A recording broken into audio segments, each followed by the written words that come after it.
SSP doctor S Channappa की police team active mode में आ गई है। 132 पर गैंगस्टर की कार्रवाई की गई है। साथ ही अपराधियों की संपत्ति को कुर्क करने की कार्रवाई भी अमल में लाई जा रही है। एसएसपी के अनुसार 450 से ज्यादा बड़े छोटे अपराधी माफिया पुलिस के रडार पर हैं। कुछ को जेल भेज दिया गया है। आगे भी किसी अपराधी को बख्शा नहीं जाएगा। अभी तक 132 गैंगस्टर की कार्रवाई कर चुके हैं। तो करीब 450 अपराधियों को चिन्हित कर चुके हैं। तो इसमें जो भी आपराधिक कृत्य से अर्जित संपत्ति का चिन्हीकरण किया जा रहा है और इसमें नियमानुसार इसमें जो संपत्ति को कुर्क करने का जो कार्रवाई भी हम लोग करा रहे हैं। सर, पूर्व के भी कुछ जो बड़े माफिया रहे हैं उनको उन पर निगरानी रखी जाएगी? हाँ, सभी को जो भी है इसमें आपराधिक कृत्य से या आपराधिक मामलों में जुड़े हुए हैं उनको चिन्हित कर नियमानुसार कार्रवाई की जाएगी। लगातार बढ़ रही तेल की कीमतों के विरोध में जिला कांग्रेस ने कलेक्ट्रेट परिसर में किया विरोध प्रदर्शन।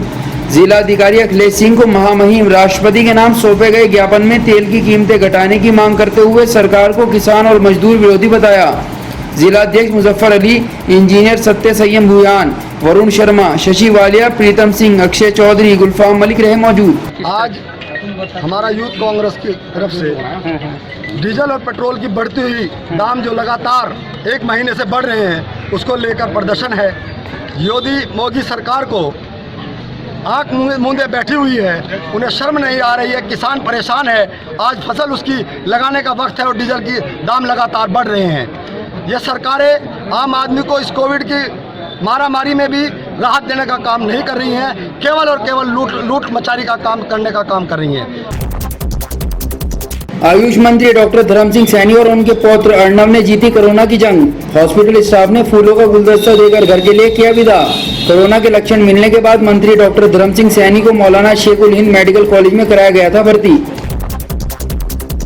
बेहट रोड पर चला नगर निगम का अतिक्रमण हटाओ अभियान। प्रभारी परिवर्तन दल बीएस नेगी ने बेहट रोड पर धर्म कांटे के पास खड़ी ट्रैक्टर ट्रॉलियों पर किया गया जुर्माना। कुछ दुकानदारों को भी काटे गए चालान। करोड़ों रुपयों की लागत से नागल में हाईवे किनारे बस स्टैंड के समीप 2 दशक पूर्व बनाया गया चेतना पार्क हुआ तालाब में तब्दील। मोटी रकम खर्च कर लगाए गए साजो सामान व उपकरण कहां हो गए गुम, कोई बताने को नहीं है तैयार। प्रशासनिक अधिकारी बेखबर, ग्रामीणों में रोष।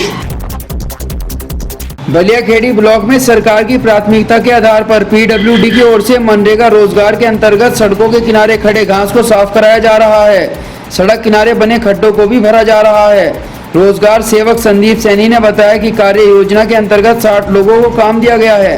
वाली गांव में पीडब्ल्यूडी की तरफ से कम से कम 9-10 किलोमीटर का एरिया है। ये ब्लॉक बलियाखेड़ी में पड़ता है और इसमें पीडब्ल्यूडी की तरफ से रोजगार दिया जा रहा है महिलाओं और औरतों को। औरतें जिसमें 30% और आदमी पुरुष 70%। अच्छा जी, जहाँ काम ज़्यादा होता है जैसे काम यहाँ नेड़ा या पटड़ी नीचे गहराई ज़्यादा होते हैं, सड़क के किनारे काम होता है तो वहाँ औरतों को उसी हिसाब से काम दिया जाता है और आदमी को इसी तरफ से काम दिया जाता है। और 2.5 मीटर तक का एरिया में जंगल सफाई और प्लस 1 मीटर मिट्टी की पटड़ी की मरम्मत। बिहारीगढ़ पुलिस ने अवैध खनन से लदे एक ट्रक को चालक सहित किया गिरफ्तार। थाना प्रभारी सुरेंद्र सिंह के अनुसार खनन और ओवरलोड पर पाबंदी होने के बाद उक्त चालक बिना किसी कागज के खनन लेकर आ रहा था। गढ़वाल स्टोन क्रैशर और ट्रक स्वामी के विरुद्ध लोक संपत्ति क्षति निवारण अधिनियम के तहत मुकदमा किया गया है दर्ज। फतेहपुर पुलिस ने 2 हथियार तस्करों को अवैध असला सहित किया गिरफ्तार। ग्राम चाऊपुर की पुलिया के पास से मुखबिर की सूचना के बाद हुई है गिरफ्तारी। सरसावा नगर पालिका अधिशासी अधिकारी विनोद कुमार ने पालिका कर्मियों को साथ लेकर नगर में चलाया प्रतिबंध पॉलिथीन चेकिंग अभियान। दुकानदारों से पॉलिथीन जब्त कर हजारों रुपए का जुर्माना भी वसूला गया। नगर पालिका प्रशासन द्वारा चलाए गए अभियान से दुकानदारों में मचा हड़कंप। सरसावा पहुंचे एसपी देहात अशोक कुमार मीणा ने नगर में पैदल गश्त कर लिया स्थिति का जायजा। नकुड़ तिराहे पर खड़े होकर बिना मास्क लगाकर घूमने वाले लोगों के कटवाए चालान। थाना प्रभारी अशोक सोलंकी को साथ लेकर हरियाणा सीमा पर पहुंच वहां की स्थिति का भी लिया जायजा। गंगो विद्युत उपखंड के अंतर्गत महंगी के 33 kVA बिजली घर में पावर सप्लाई करने वाले ट्रांसफार्मर में लगी अचानक भयंकर आग। आग इतनी भयंकर थी कि आग की लपटें काफी दूर से देखी जा सकती थी। सूचना के बाद मौके पर पहुंची फायर ब्रिगेड की टीम ने काफी मुश्किल से आग पर पाया काबू। अधिशासी अभियंता राजवीर सिंह ने मौके पर पहुंचकर नुकसान का लिया जायजा। 50 लाख से अधिक का बताया जा रहा है नुकसान। राजकीय नर्सेज सरवूर संघ उत्तर प्रदेश के बैनर तले नर्स रूबी त्यागी ने जिलाधिकारी से मुलाकात कर जच्चा बच्चा वार्ड में तैनात एक आया पर गंभीर आरोप लगाए हैं। नर्सों के साथ बदसलूकी और हमला करने की बात भी कही है। रूबी त्यागी के अनुसार उक्त आया ने उन पर पहले भी कर चुकी है हमला। डीएम साहब के यहाँ भी 5 साल पहले भी मेरे साथ में एक मीनू वार्ड आया है हॉस्पिटल में, जो बच्चे चोरी करती है और हर दिन मतलब मेरे को भी धमकी भी देती रहती है। मैं तो नकुड़ से थी, कुछ 4 साल पहले मैं केस लेके आई थी यहाँ पे ना, तो उन्होंने बोला कि 5000 रुपये दो तभी ये अंदर जाएगा। तो पेशेंट बहुत दर्द से मतलब बुरी तरह तड़फ रही थी। उसने कहा कि मैं जाने नहीं दूंगी ऐसा। तो लड़ाई इतनी मतलब वो अंदर से कैंची लेके आई, उसने मुझे कैंची मारा। फिर उसके बाद उसकी FIR दर्ज हुई, मुकदमा लिखा गया, लेकिन एक्शन कुछ नहीं लिया CMO साहब ने। ना उसे सस्पेंड किया, ना उसका ट्रांसफ़र किया, कुछ भी नहीं हुआ।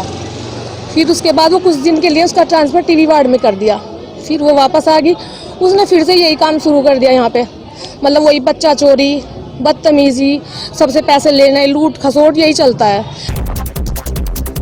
भारतीय किसान संगठनों के पदाधिकारियों ने नानौता किसान सहकारी चीनी मिल प्रबंधक को अपनी मांगों को लेकर सौंपा ज्ञापन।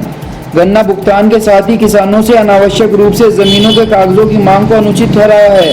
किसान नेता सतपाल सिंह, जवाहर सिंह, डॉक्टर तौफीक, अशोक वर्मा, सुनील त्यागी, मेनपाल सिंह रहे मौजूद। इंडियन हर्ब्स को WHO द्वारा GMP सर्टिफाइड एकमात्र आयुर्वेदिक पशु औषधि निर्माता कंपनी बनने का गौरव हुआ हासिल। कंपनी के डायरेक्टर सुधाकर अग्रवाल ने बताया कि इंडियन हर्ब्स अब 53 देशों को आयुर्वेदिक पशु औषधि निर्यात कर रही है। सुधाकर जी, ये जो अचीवमेंट मिला है WHO सर्टिफिकेशन इंडियन हर्ब्स को, इसके बारे में थोड़ी डिटेल जानकारी बताइए। जी, ऐसा है, WHO जो है एक अंतर्राष्ट्रीय संस्था है जिसके द्वारा औषधियों के निर्माण के लिए मानक तय किए गए हैं कि उनकी, ताकि क्वालिटी जो है, स्टैंडर्ड जो हैं एक पूरी दुनिया में एक समान हो और बेहतर भरोसेमंद हो। उस संदर्भ में जो है, जो उनके सर्टिफिकेशन एक स्कीम है, तो उसके अंतर्गत पहले ये सिर्फ एलोपैथिक दवाइयों के लिए ही लागू थी। कुछ समय पूर्व जो है, कुछ वर्षों पूर्व आयुर्वेदिक दवाइयाँ भी इसके अंदर शामिल की गई और उनके लिए भी सर्टिफिकेशन इशू करना शुरू हुआ। तो कुछ कंपनियां हिंदुस्तान की जो आदमियों के लिए आयुर्वेदिक औषधि बनाती हैं, उन्होंने ये सर्टिफिकेशन लिया। तो हमारी कंपनी जो है, जो कि पशुओं के लिए आयुर्वेदिक औषधियाँ बनाती है, पहली कंपनी बन गई है जिसने कि ये WHO सर्टिफिकेशन प्राप्त किया है। और अभी तक एकमात्र, क्योंकि पहली कंपनी है, एकमात्र कंपनी हमारी है जिसने कि ये सर्टिफिकेशन प्राप्त किया है। और हमारे कंपनी के लिए और हमारे शहर और हमारे प्रदेश के लिए भी बहुत गर्व का विषय है कि ये हम कर पाए, और ये सब आप सब लोगों के शुभकामनाओं के द्वारा ही संभव हो सका है। जैसे ये WHO ने आपको ये सर्टिफिकेशन दिया GMP का, जी, तो ये देश की पहली कंपनी है, इससे पहले भी मिला है किसी को? पशु औषधियों बनाने वाली किसी भी कंपनी को ये पहली बार मिला है। इसका फायदा क्या होगा? इससे फ़ायदा ये होगा कि हमारे अंतर्राष्ट्रीय स्तर पे हमारे को अपनी औषधियाँ जो है ले जाने में, बेचने में, रजिस्टर कराने में, उन देशों में प्रवेश करने में बहुत सुविधा होगी। क्योंकि इसमें जो सदस्य इसके स्कीम के पार्टनर हैं, जिन्होंने ये साइन की हुई है ट्रीटी, उनमें अगर हम ये WHO सर्टिफिकेशन के साथ अपनी प्रोडक्ट रजिस्ट्रेशन के लिए जाते हैं, तो हमें उसमें मार्केटिंग के लिए तो हमें आसानी से वहाँ पे प्रवेश मिल सकेगा। सहारनपुर के वत्सल बिंदल ने CBSE 12वीं कक्षा में 99.8% अंक प्राप्त कर जिले का नाम देश में किया रोशन। परिवारजनों एवं आसपास के लोगों ने वत्सल बिंदल की कामयाबी पर मनाया जश्न। वत्सल को मिठाई खिलाकर दी शुभकामनाएं। मेरा नाम वत्सल बिंदल है। हाँ, कितनी आपकी परसेंटेज आई? मेरी 99.8%। कितने घंटे आप स्टडी करते थे? मेरी कोई ऐसा पर्टिकुलर फिक्स नहीं था, जितना टाइम लगता था मेरे को अपना रेगुलर काम पूरा करने में 4-5 आवर्स लगते थे। क्या नाम है आपके स्कूल का? DPS, Delhi public school. Teacher कौन किस तरीके मेहनत करते थे आपके साथ? टीचर पूरी मेहनत करते थे, जो भी क्वेश्चन इंपॉर्टेंट होते थे मेरे को बताते थे, मेरे कोई भी डाउट्स होते थे वो क्लियर होते थे। और टीचर्स ने हमेशा हेल्प भी करी है, इनकरेज किया है मेरे को अच्छे मार्क्स लाने के लिए। आप अपनी सफलता किस तरीके से देना चाहते हैं? Everyone who has been with me, my teachers, my friends, and my parents, everyone. Deoband विधानसभा में सपा मुखिया अखिलेश यादव का आह्वान पत्र जिला उपाध्यक्ष सिकंदर अली के नेतृत्व में वितरित किया गया।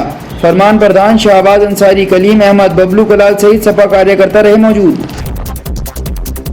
एसएसपी डॉक्टर एस चन्नप्पा ने सड़क पर उतरकर चेकिंग अभियान का लिया जायजा।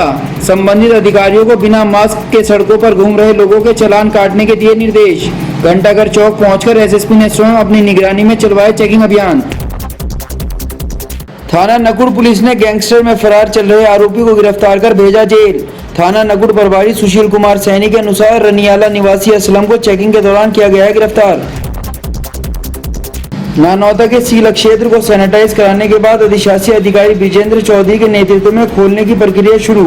नानौदा में लगातार कोरोना पॉजिटिव मरीज मिलने के बाद शासन प्रशासन ने नगर के मिलन रोड, गुरुद्वारा रोड, थाना रोड सहित मोहल्ला कानून गोयान के आधे मोहल्ले को सील किया गया था। पॉजिटिव मरीजों की रिपोर्ट नेगेटिव आने के बाद तमाम सील क्षेत्र को सैनिटाइज कराकर रास्तों को खोला गया।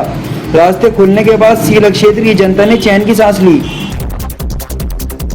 नागल में बाजार प्रतिदिन खोलने और बंद होने के समय को लेकर व्यापारियों में 3 दिन से चल रही खींचतान। कोरोना वायरस महामारी के दौर में नागल के व्यापारी भी 2 घड़ों में दिख रहे हैं बटे हुए।